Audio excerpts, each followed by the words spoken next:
This program is presented by University of California Television. Like what you learn? Visit our website or follow us on Facebook and Twitter to keep up with the latest UCTV programs.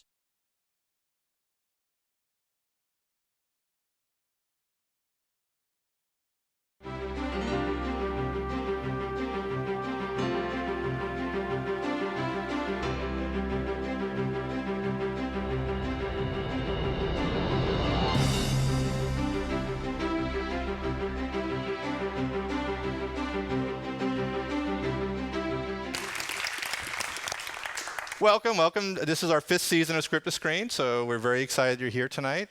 Script to Screen examines a screenplay from the perspective of writers, directors, and actors and producers. Our program, if anybody's not aware, Film and Media Studies program, focuses on critical studies. So we're really, really happy that for our screenwriting series and our critical studies series, we got Trumbo, about historical piece about a blacklisted screenwriter and the screenwriting process. I don't know if any dream movie could fall into our laps other than this. So we're going to dive right in. So we're going to be talking some communism. We're going to be talking some blacklisting and old Hollywood. And we're so excited to welcome director Jay Roach and writer John McNamara to the Apollo Theater stage. Thank you, guys. Thank you. Thanks. Thank you so much for coming. Thank you. Thanks, man. Thanks. Thank you. Thank you. Oh. Thank you. Thank you very much. Well, thank you. So, screenwriter. Wow.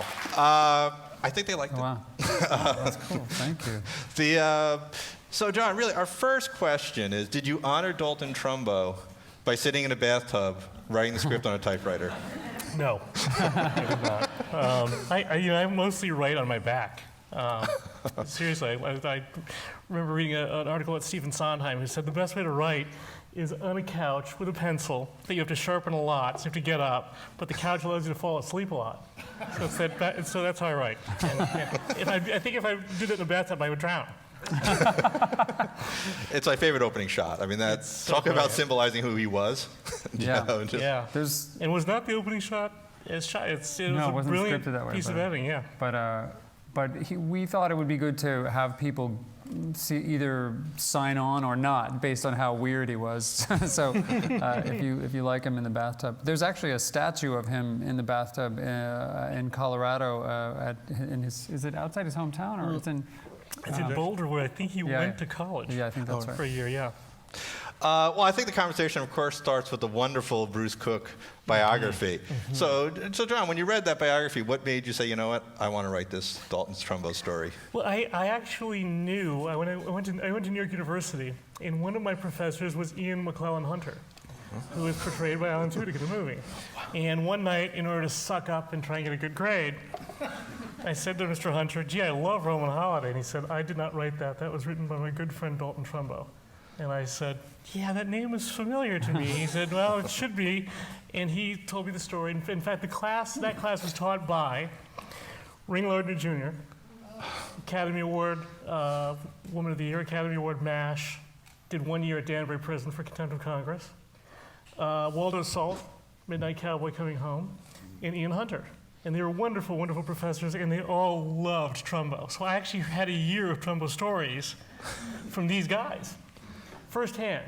And then went out and bought a copy of Bruce's book, and I'm such a genius that I sat on it for 30 years.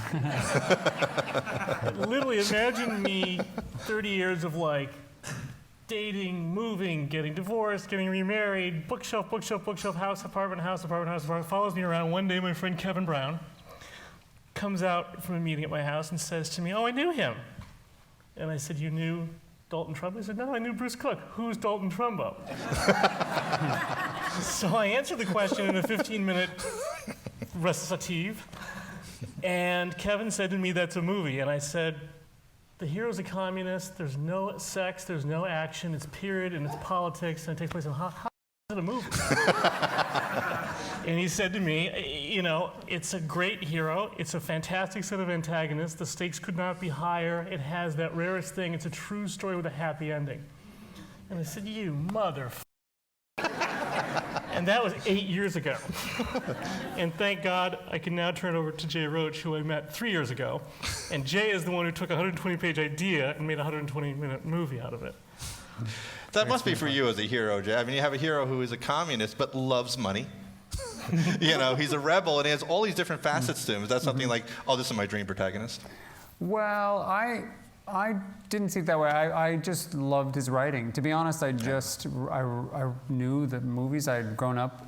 I remember sitting at a drive-in in Albuquerque, New Mexico, watching the re-release in 1967 of Spartacus, and going around the house whenever my brothers would get in trouble. So I'm Spartacus. It was just that movie it was an amazing film, and it had gladiators in it, and I didn't remember how beautifully written it was until recently. I reacquainted myself with Roman Holiday, which is such an incredibly beautiful, simple film. Audrey Hepburn's first film. But the thing that moved me the most about him were the letters he wrote from jail to his family, to his friends, to his enemies sometimes, and because they were beautifully poetic and very serious sometimes, but very, very funny sometimes too. He wrote his son in college. He said, I'm sending you 2 books. One's about gambling. Don't tell your friends you have it. You'll be able to win a lot of money. And the other one is about sex. It was a sex education book, but it was called The Guilt of Sex or something. And he said it's to help you deal with the guilt of things like masturbation. And he went into this crazy long thing about, you need this book. I grew up so guilty, and you don't have to be. And I was like, this isn't the... He said, I am not only an enthusiastic masturbator, I am an unrepentant one. and he signed it. He signed it. You'll always thank me for this book. Signed, the masturbator's masturbator, your father, Dalton Trumbo. And I was like, that same man writes Roman Holiday and then has that range of wit and passion, and that's what hooked me. I knew it would be something a great actor would want to play because he's so complex, he's so contradictory and beautifully driven, but also kind of flawed and obnoxious, anyway, I just thought that's what I go in from the characters. And it was a great story, and John had a great screenplay from the get-go, but I needed to fall in love with the man, and I really did. We were saying earlier, I miss him. I'm working on another film now. I was like, every time I come in and watch it, and I see it through your eyes, and I go, oh yeah, that's what I loved about it too. And so I miss the guy. He really inspired me. Now, John, you could have went the route of traditional biopic where you hit all the highlights from birth, have 4 different actors play them. Yeah. Could have been an art house film. Yeah. But in the script, you decided to take a shorter period and kind of just not go down that road. Yeah. I don't like art house movies. He doesn't really like movies. Actually, this is my first produced screenplay, which I'm not kidding. This is the first screenplay I've ever had produced. So I didn't have a huge, I think given the fact that I heard the story at 20 and I'm now 53, those are pity applause. And thank you. But no, I mean, I like movies. I remember having a debate with one of Trumbo's daughters in which, the tone of the movie was questioned and the sort of the scope of the movie. And I said, I don't know why, but I don't really want to write a movie that's just going to speak to an audience that already knows the story. I want a movie that would play in Bangladesh and London and South America and hopefully all across the United States. And because he was a populist. I was being, I think, true to his character. He wrote big movies, but they were also really smart. In the case of Spartacus, possibly the most subversive commercial film ever made, since it's a giant Valentine to collective communism. A certain way, yeah. And yet wildly entertaining. And so I always thought, why can't it be both? Why can't it be, the way that Jay's movies like, Recount and Game Change are wildly entertaining, but they are incredibly serious.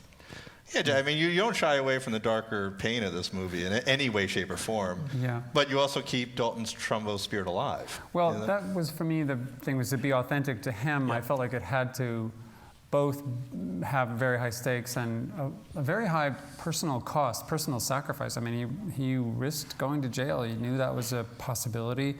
He knew he would lose his career. And actually the most serious part of the film to me is Edward G. Robinson's journey, because you see the man who is so incredibly talented. I loved him. I loved a lot of his films as a kid, but you know, is sort of slowly making this deal with the devil as he gets walked into. In reality, he was called up 3 or 4 times, and he didn't finally name names until the very, very last one. And he just held out because he loved all these guys that he hung out with, but he couldn't write under a pseudonym, or act under a pseudonym, I should say. So he had to name names. He told himself it was just because it was the names they already have, so it wouldn't be that much of a sellout. But it was so freaking painful to watch him do it. And I thought Michael Stuhlbarg really nailed the heartbreak of that. So, but to have that and not also be able to cast Louis C.K. to play one of these smart,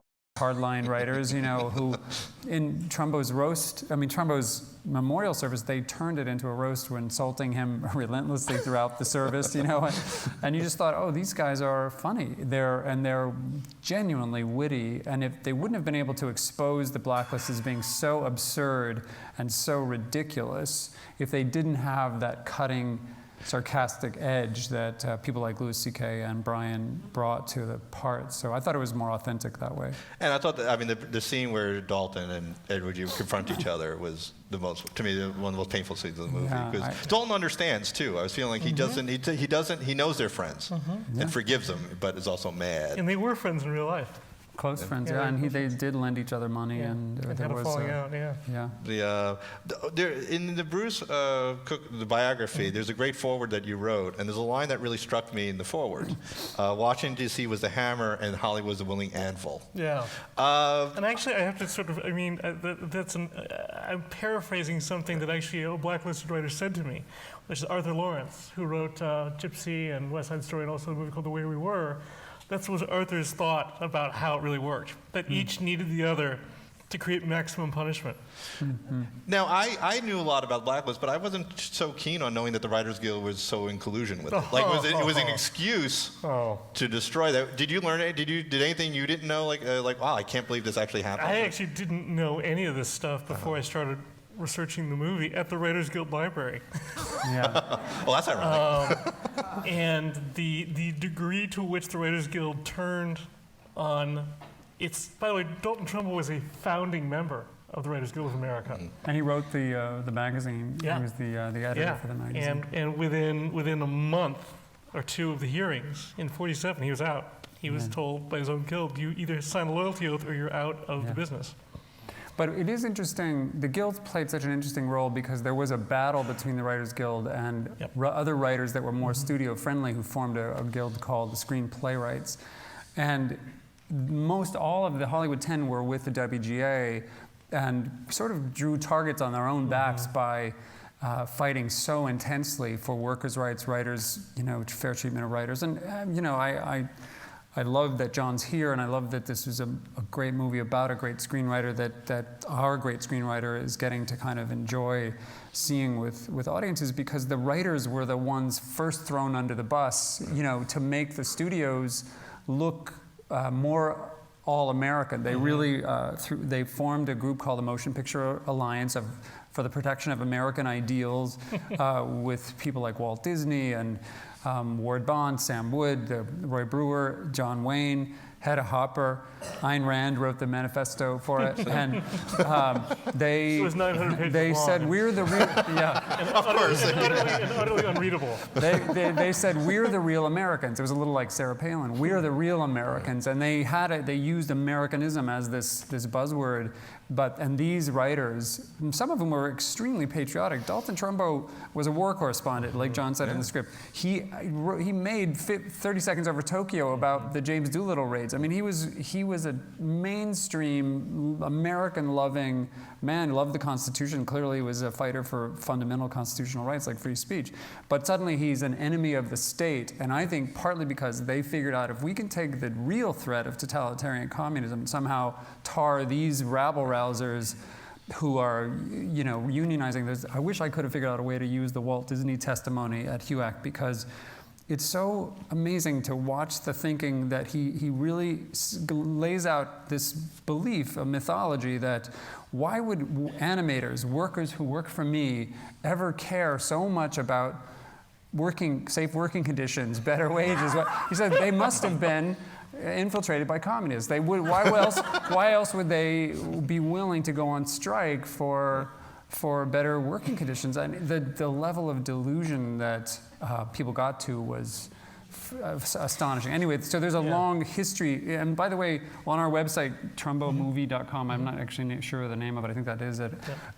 There are references to two great biographies, the Bruce Cook one, a new one by Larry Sepler, and tons of other real details. And it's an astonishing story. And it only happened just yesterday, practically, like very recently, that people turned on each other to this degree. It's also too bad that there's nothing analogous happening in Washington today. Oh, yeah. But we actually learned from this. This is why the movie is just like we learned from the mistakes and we fixed them. Yeah, we don't. Who would turn on CNN?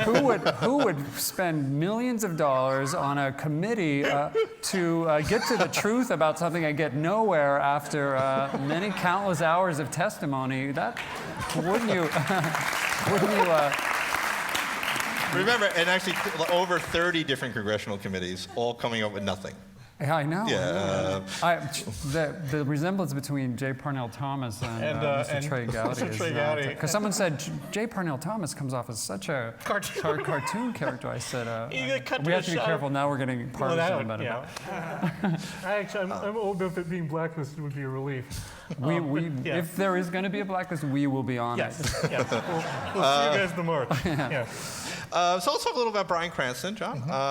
Was there anything that really surprised you about his performance? Like, wow, he really brought something different to the character than I saw originally. I mean, no, because he really became the character. I mean, what I was amazed by was I always felt like when we were talking about certain actors at the beginning of the process, well, we're going to have to change this line or that line or tone this down. This is too arch or this is too, and a lot of the dialogue really is taken from Trumbo's letters. And I kept thinking, if we get to so-and-so, we're going to have to really simplify that dialogue. Bryan, you could just write it exactly like Trumbo, and he just nailed it.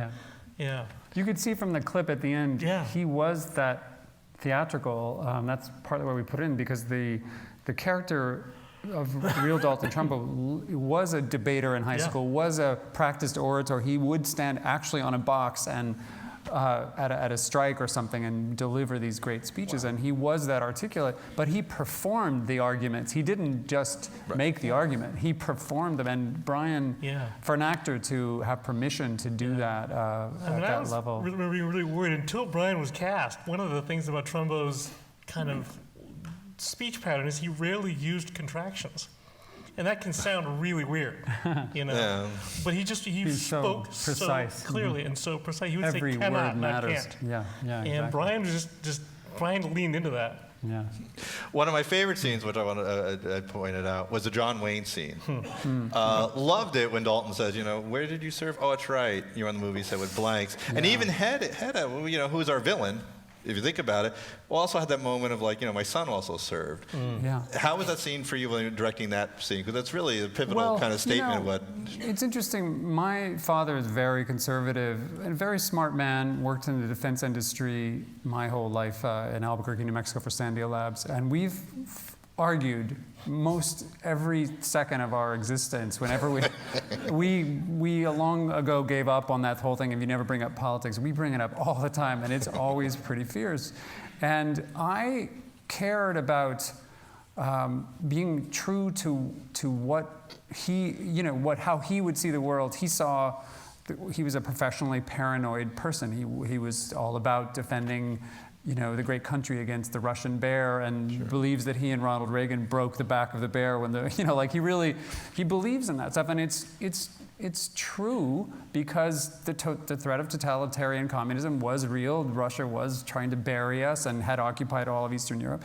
But I also felt like it was important to have Trumbo be able to stand up to him with the kind of reality check, if you will, and say, look, yes, I respect that, but I think you're wrong, and I know you think I'm wrong, and we have the right to be wrong. It's in one of my favorite lines. That's a great line. From the whole piece, and so I mean, it was terrifying to think of casting John Wayne and casting Kirk Douglas and casting Edward G. Robinson, because I just was scared to death we wouldn't find people. But I'm really happy with the people we ended up with, and I really love watching them take that on. But it was a daunting scene, that particular one. Hedda Hopper, obviously, the position she takes, which is against the Constitution. It's kind of a ludicrous position, but you had to make her a very real character and a strong villain. How did you approach her character? Because you had to give her some real... The answer to that actually will, I think, help anybody who's studying film understand what a director really does. Because when Jay Roach received the first draft of the screenplay in 2012, there was no Hedda Hopper character. It was just John Wayne and Dalton Trumbo with the two poles at odds. And it was Jay who said to me, I love the script, I love the story. Your hero's a communist, and your antagonist is the greatest American icon of the right ever. Pick one. And I'd read this biography of Wayne in which there was a wonderful chapter in which Hedda Hopper took him to task in front of the American Legion, and he apologized to Hedda Hopper. And I thought, we might just have something better here. And it was a pretty quick rewrite, because there was a ton of information. And the only thing I remember calling Jay after about 10 days of working on it, I said, I think it's good, I think it's going to work. I just have one issue. I've never written a character who is so unsympathetic. I couldn't find anything to like except she's not a hypocrite. Yeah. That's it.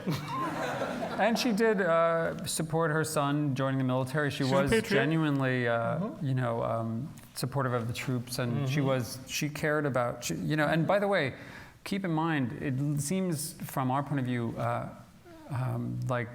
it's so easy to find her position sort of mockable almost, but 60% of America thought we were in World War III already in 1950. She had 32 million readers reading her columns, and she was tapped into a true fear of an expansionist totalitarian communism. So she was just believed it was worth fighting for, and she always the thing she took it so far with though was that she believed once a communist, always a communist. You're a traitor. You're never gonna, even though these guys joined mostly out of anti-fascist sympathies, pro-union things. They in those days we had been allied with a communist country during the war, but whereas John Wayne believed you could, if you just would say I love America and I'm sorry, or tell about your affiliations, you could be rehabilitated. So he would help people get back to work, and he was a friend of many people on the left. So there was a big distinction between the two, and Hedda made a better. True nemesis for Trumbo. Are you saying a media figure stoked the fear in the politics? Well, Again, I don't know how you guys can relate to this. I'm sorry for the students. So it is true that in history there's that pattern of take advantage of a fear, take advantage of something like terrorism and say, all Muslims are terrorists. Like that idea actually gets spread. And it's at least as bad. It's a worse idea even than all screenwriters who are lefties are communists. Because that's true. But that fear is exploited perpetually in our political process, and it's a great propaganda tool. It always works. So you can kind of take that one to the bank, unfortunately. Now, when you worked with Helen on that, did you guys get in sync with her character fast? Did she have to find it a little, or? She just loved the hats. And she's Helen Mirren. So. She knows how to wear hats. Have you seen her play the Queen? I mean, she did the first read through, and she was off book at the first rehearsal. Like everyone else was reading through, she was off book. I remember Cranston going like, and then she walked right up to me and she said, and I said hi, and I got like John out, and she goes, I know who you are. Do you think that she had any weaknesses or any attributes as a person? And I said, I'm talking to Helen Mirren, I can't even believe it. And she said, well, I don't. I'm going to play her with no weaknesses and very few positive attributes. And I said, okay. And I saw her on the set 3 months later with Jay. You can see in interviews now, she, like every great actor, you can't play a character with judgment. You play them with being true to who they are. To really understand how to portray someone, you have to figure out what makes her tick. So I said to her, like I had said to Julianne Moore on Sarah Palin, she's now your muse. Hedda is your muse now, and she's my muse. I've got to learn from her and what matters to her. And she really took it on and I do think found complexity in her. I do think when she says, I would, who cares about these rich Hollywood screenwriters? If I could get one boy back from Korea, I would trade one of these guys' career in a second. Yeah. And, again, I'm just playing a devil's advocate in a way, because obviously we're in Trumbo's point of view in this movie, but I always want to portray, they're just better antagonists if you find true strength in their actual personal mythology and their commitment to their cause. And so it was really important to me to have someone as great as she is to play that woman. I had one screenwriting teacher at NYU, because I took some classes, I forget the name, I feel bad. He said, always love your antagonist as a writer. The more you love him, the more interesting the antagonist becomes, and the more the protagonist has to overcome. Was it Lorenzo Semple? It might have been. Yeah. But it was such a great line. And he said, hate your protagonist. Hate your protagonist, love your antagonist. And it becomes a much richer screenplay. Yeah, get sick of your protagonist so you can torture him put him through horrors. The congressional scene was amazing. And I love the way you shot the 4:3 newsreel style into the color. Is that how you found, is that really symbolized your visual style, how you made the choice, how you wanted to shoot? That was actually, John had in the script that there would be a transition from the old footage. But it has become, for me, doing these historical films, I try to get to the authentic aspects of every bit of it, but I want the audience to recognize this is a construct. This is, if you're counting on us to be the historical basis for your knowledge of this era, you have come to the wrong people. You should go and read these biographies. But if you want a good story, and John figured out how to distill it down to a very complicated story that had hundreds of people, 13 years, and you want to try to get access to the essence of it, the authentic, fundamental feeling of what it was like to go through this, that we can help you with, and we can tell you, we can give you a sense of what we think matters, ask you to ask yourselves if we're right about what matters. But that very transition was that we're shooting our footage, melding it with real Ronald Reagan, real Montgomery. Robert Montgomery. Yeah, Robert Montgomery, and real people, and real. We matched it, very well, I thought, and degraded our footage, boosted their footage, married them together, and then I pulled the rug out from under you and say, oh yeah, now I'm going to push in on Bryan Cranston while he was saying, only a moron or a slave would answer that question, yes or no, and expand the edges of the frame, go into the surrounds and this in the audio track, and put in full, beautiful, digital color, and that's my way of saying, our way of saying, this is going to be authentic, and we love using the real footage to transport you there. But this is an actor, and this is a dream. This is a dream, and we hope it never happens again. But it is you must experience this. Yeah. Hopping a little towards the center of the movie, John Goodman's character. I mean, that's the money scene of the movie with the baseball bat. Was that fun to write? I was actually just revealed to Jay that I struggled for a couple months on the first draft, making very little headway on understanding Marxism or being able to dramatize or explain HUAC, and all this stuff it felt very heavy and thick and hard to get through. And then I said, I'm just going to jump ahead of the King brothers. And the first scene I wrote that was actually a scene was the scene of the baseball bat.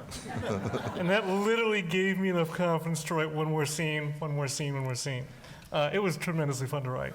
It was so fun to shoot. Oh my God. And the great line, it's not about him standing up for communism or rights. It's like you're taking away. Well, and he's such a great accidental hero. He didn't seek, some sort of I don't know, opportunity to break the blacklist, but he had a big part in that. Yeah. And just by giving those guys work, they were starving. I mean, Trumbo got off lucky, but those writers he helped, they were, as like Aaron heard, living in the apartment building. You can see, I mean, that was very realistic. Those guys were struggling to just make ends meet, and he gave them a way to work. And you showed it visually, him just having dinner in public with Dalton. Yeah. Just that alone, I don't know if the audience picked that up, like that was very dangerous for him. He was probably, Red Channels probably published the name, because it was known that but nobody who goes to his movies can read. Yeah, He didn't give a shit. yeah, he didn't care. Now, John, one of the things I also love was the family, especially the relationship with Ella Fanning and Nicola. How did you kind of craft that? Was it a story account? How did you? That's part two of what a great director does, is that it was sketched in the script, but it was Jay who said to me, and this probably terrified me more than anything anyone's ever said to me, I want us to go meet the two sisters, Nikki Trumbo and Mitzi Trumbo. And I was so nervous going to meet Nikki. Jay was busy that weekend. I went up alone to meet Nikki, who's played by Elle Fanning in the movie, that I actually packed a bag that I pretended had like research notes in it. It had 4 spare t-shirts. Because the first half an hour with her, I was just sweating because I was so nervous, and I kept going to the bathroom and changing my t-shirt. But it was absolutely invaluable. It's one of the best experiences I've ever had in my life, not only professionally but personally, because Nikki and I are such close friends now. We're really And I had the same experience with Mitzi, and both of them challenged us. And this I would say is, if I don't like giving advice, because I definitely don't know what advice is worth giving, but I do have faith in this process, and I picked it up from doing Recount and Game Change, that the minute you begin to talk to the people who've actually experienced something, as much as you have a great imaginative screenwriter, there are going to be some details that are going to blow your mind, that are better than anything that could have been invented. And we, just to get to an authentic, the details, the texture of things, you know, Mitzi told us what it felt like to be in this house of secrets and being terrified of slipping up and answering the wrong phone with the wrong name, or talking at school about what your father did for a living.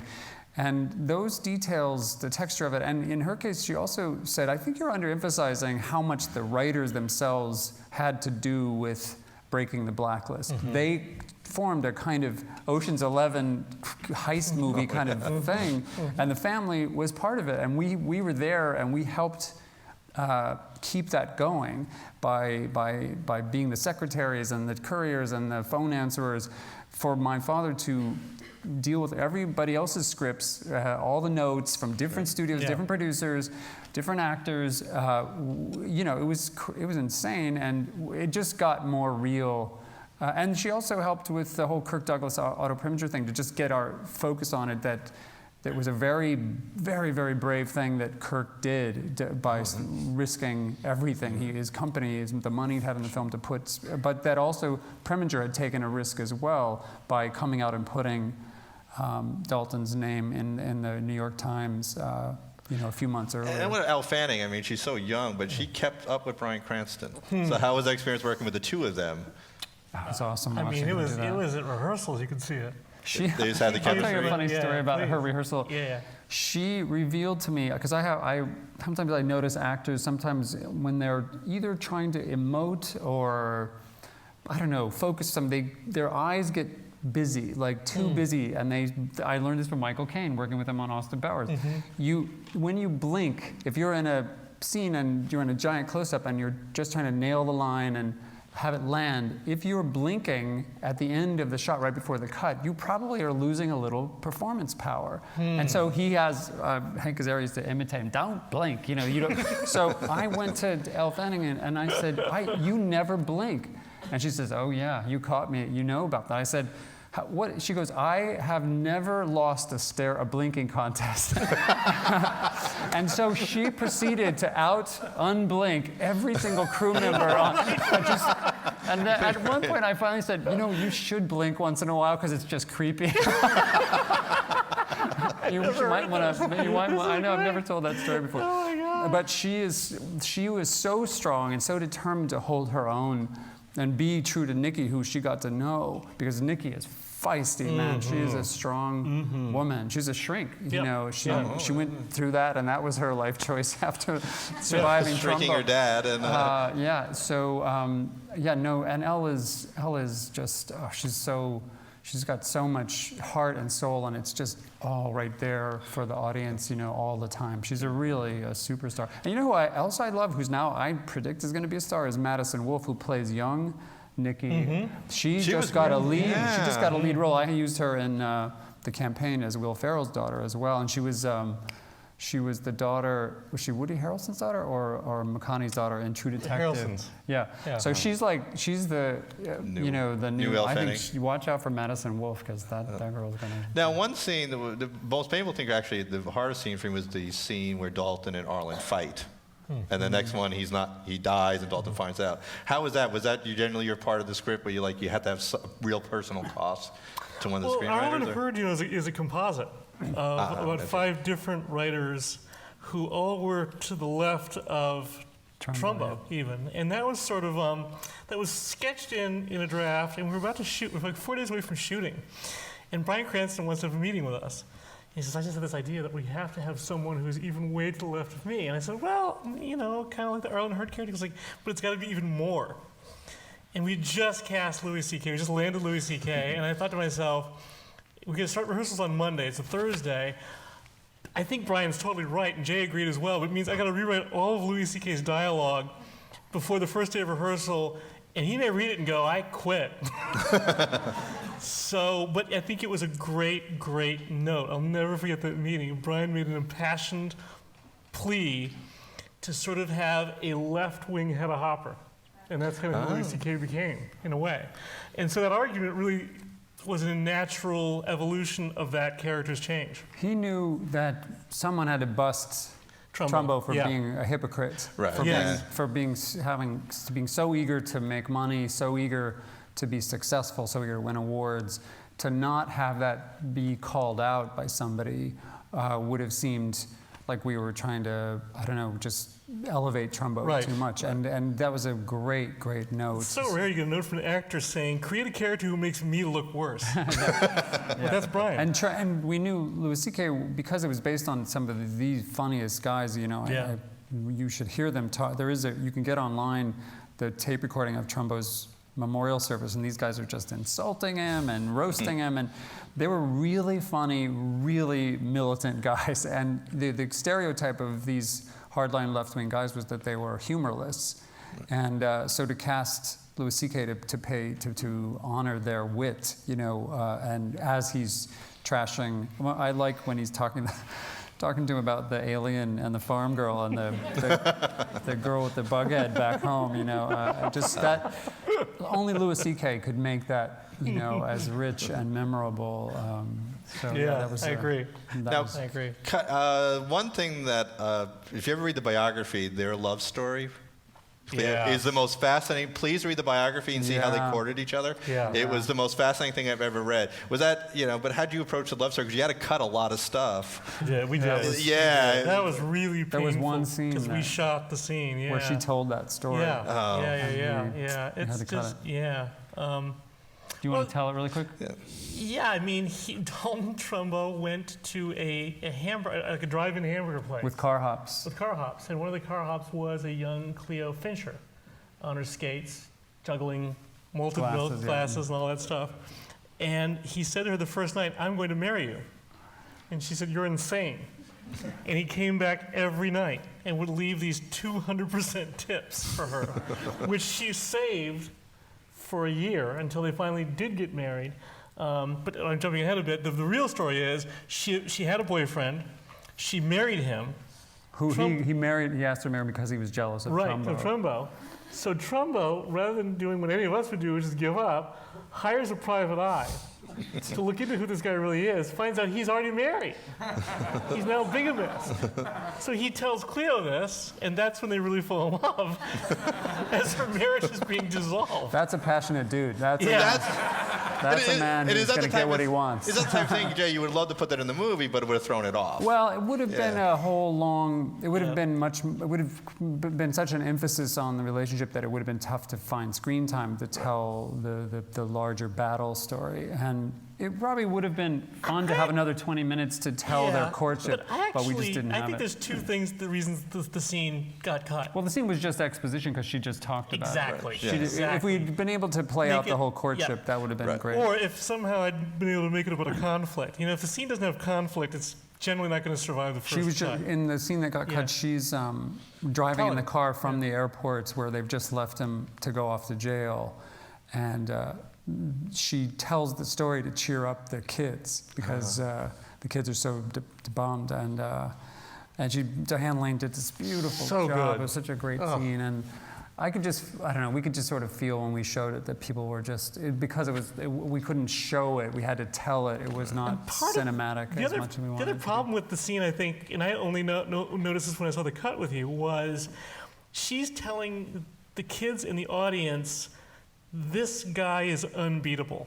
And the story is so good that you say, jail's going to be a bump of the road to this guy. You take the scene out, and the family's sad, and that wonderful shot in the movie, and suddenly jail is scary. Yeah. And that's There's where more suspense, you're always learning about narrative. You never stop learning about narrative. Now, John, be honest. Jay will never hear this. Did he treat you like Otter Preminger on Christmas morning at any time during this process? Far worse. Far worse. No.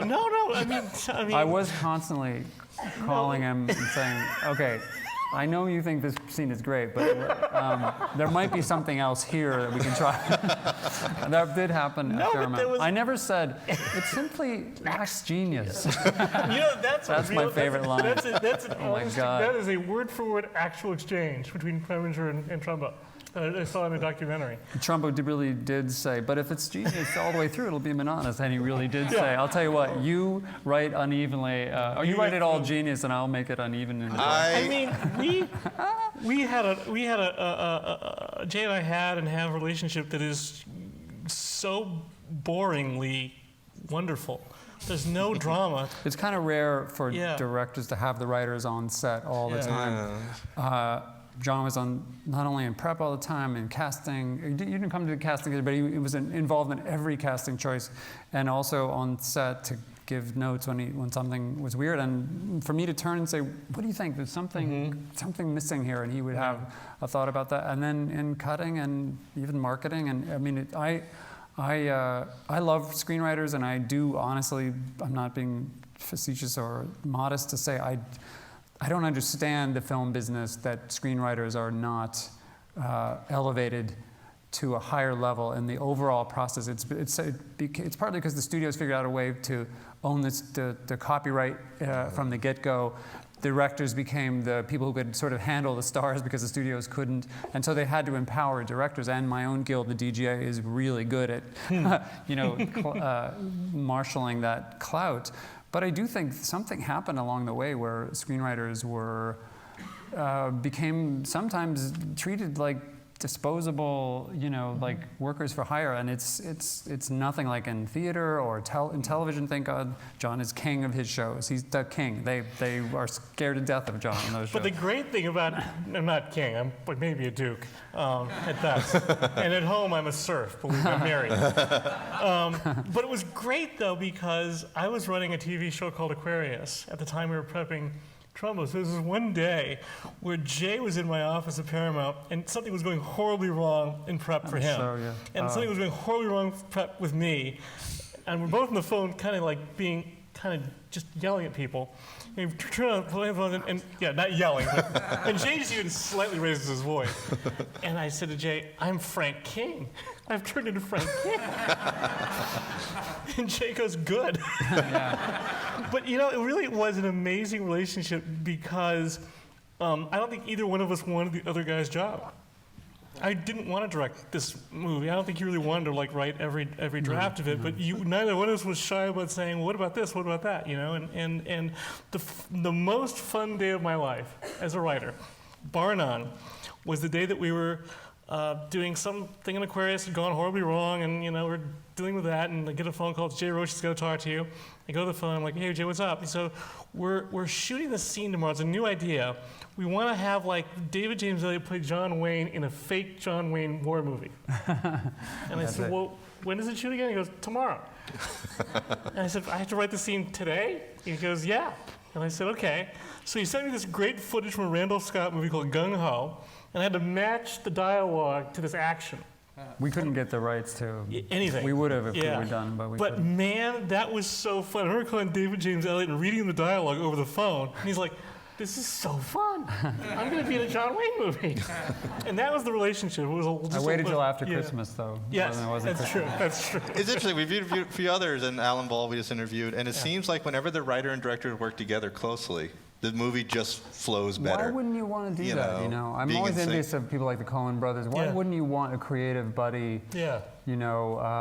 Who's focused on one aspect of it, and I'm focused on, but there's so much overlap on what you're focused on that, why not have the writer around all the time? I always do. It partly comes from comedy, because in comedy the writers are always around, and you need people riffing off the actors, and they're always throwing in jokes at the last minute, and it's chaotic, and directors don't like the lack of control that comes with it, because if the writer's there and the actors see the writer have an opinion, they might go to the writer and say, what do you think? And then the director suddenly feels like, oh no, I've lost my soul power voice on the...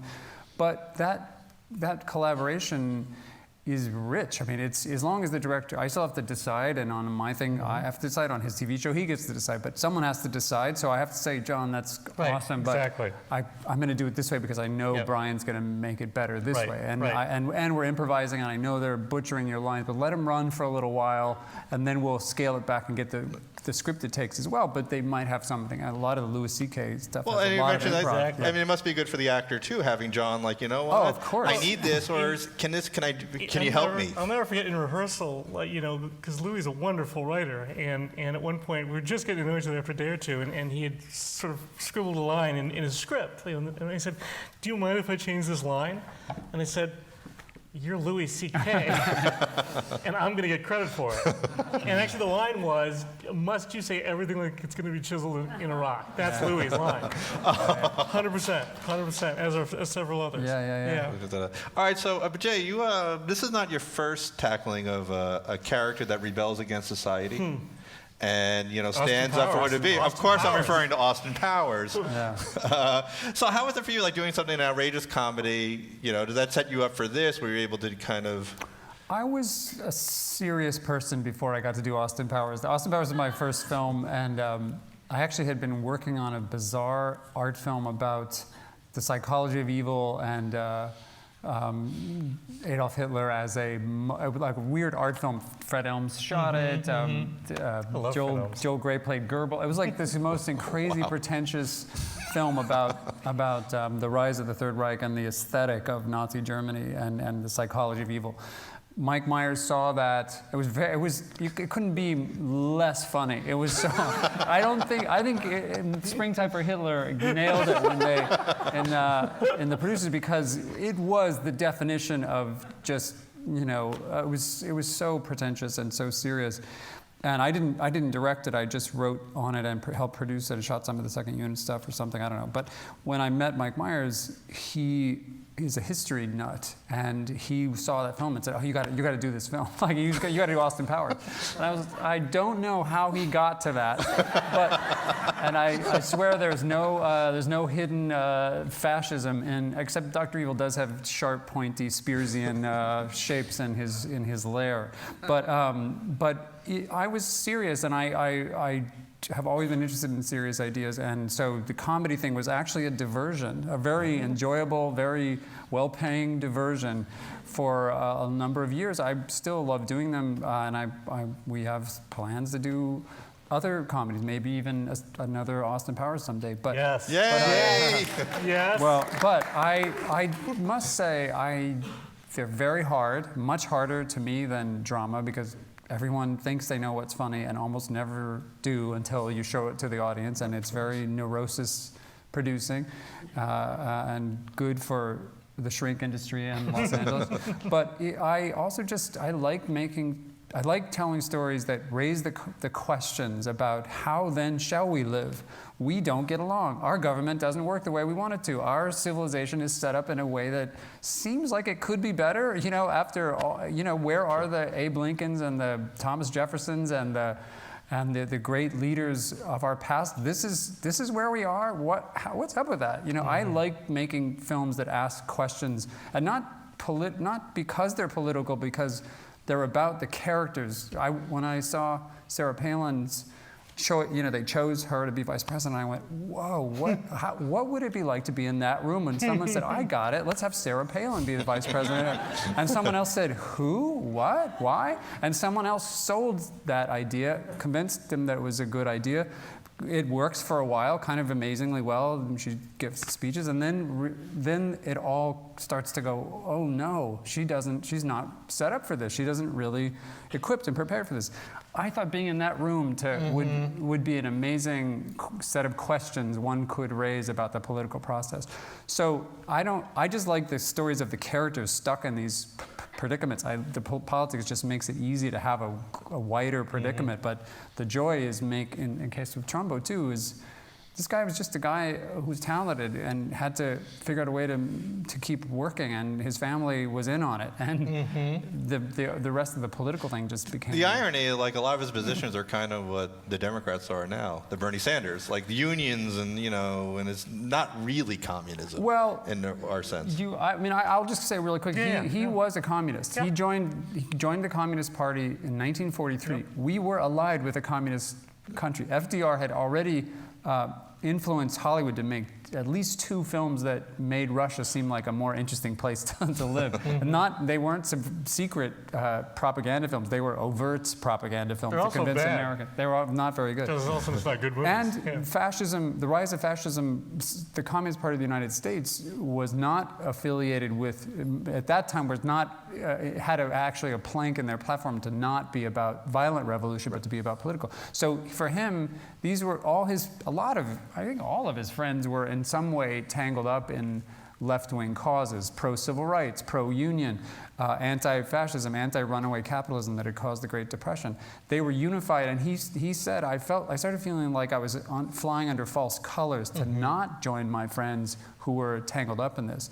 By the 50s, he is understanding that there is a certain amount of you can't get away from the fact that the Communist Party is connected to the totalitarian communist regime, and he got that, and he never publicly repudiated the Communist Party, but he stopped being involved.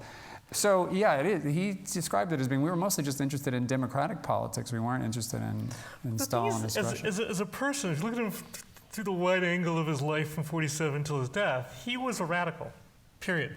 He was just going to be the most radical he could be within a system that he actually loved. He loved democracy, but he felt it needed the constant prodding, questioning, occasional, strikes of radicals. I would call him a dissenter more than, because radical does imply someone who's sort of looking for a radical overthrow. He wasn't even interested in that big of an overthrow. He was more of a socialist dissenter, and he just thought dissent was American, and I have a right to dissent, and you don't have a right to ask me whether I... But some of the criticisms that are going on today, in even this political cycle, about unions and and stuff like that. So it's coming right back.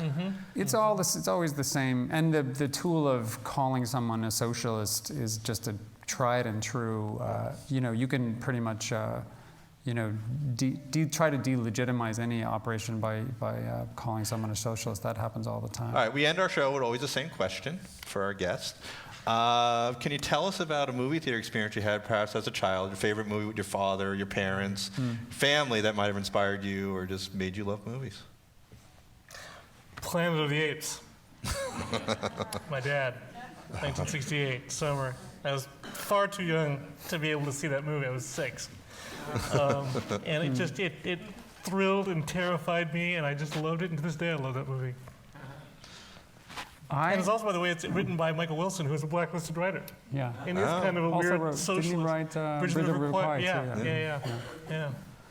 Every movie I saw as a kid, I saw at a drive-in. My parents were not well off. We had 4 kids. We all had a Ford Country sedan. And watching my dad laugh at a movie called Mad. It's a Mad World.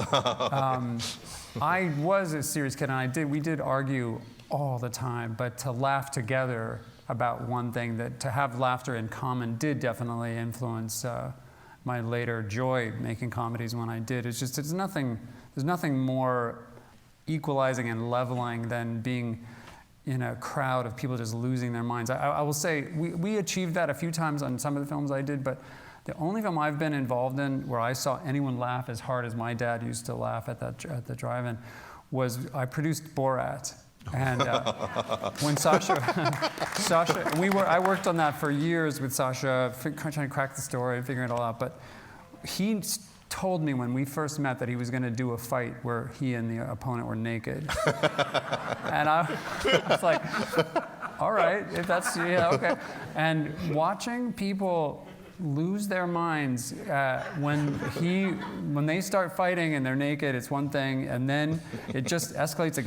They start smashing each other into the mirror. Then they run down the hall naked, go into the elevator, and everyone's like, "Oh my God, these are naked men!" And then you reveal there's another guy in the elevator that you didn't even know was there. I was just freaked out. Then they run into the lobby of the hotel, and people stopped breathing. There was so much. We filmed a couple of, we had this idea of doing commercials by using infrared cameras or night vision cameras to film audiences reacting. Mm-hmm. Oh. And it was so terrifying because people were going, they were like, this lady pulled her shirt over her head and you saw her bra.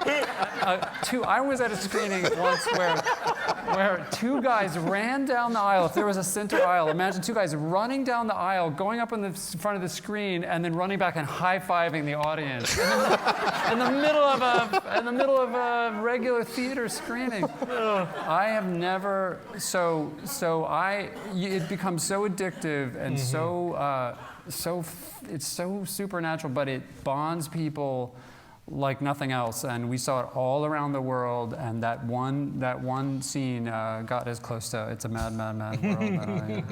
I didn't even direct it. Yeah, that's for your dad. My dad hated that scene. He thought it was too profane. So it's so funny. That's so funny you mentioned that because I forgot he really hated that scene. Well, I just gotta say thank you so much for making such a wonderful film. Thank you. You know,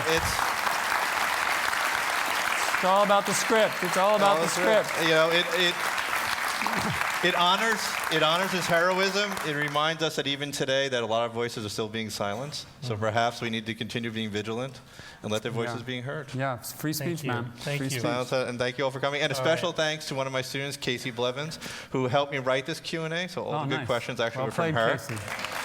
So thank you, Casey, for helping me. And, nice. Thank you to Bleecker Street Media and everybody behind it let this event happen. So thank you all. Very good questions. Thanks for watching. much. Thank you.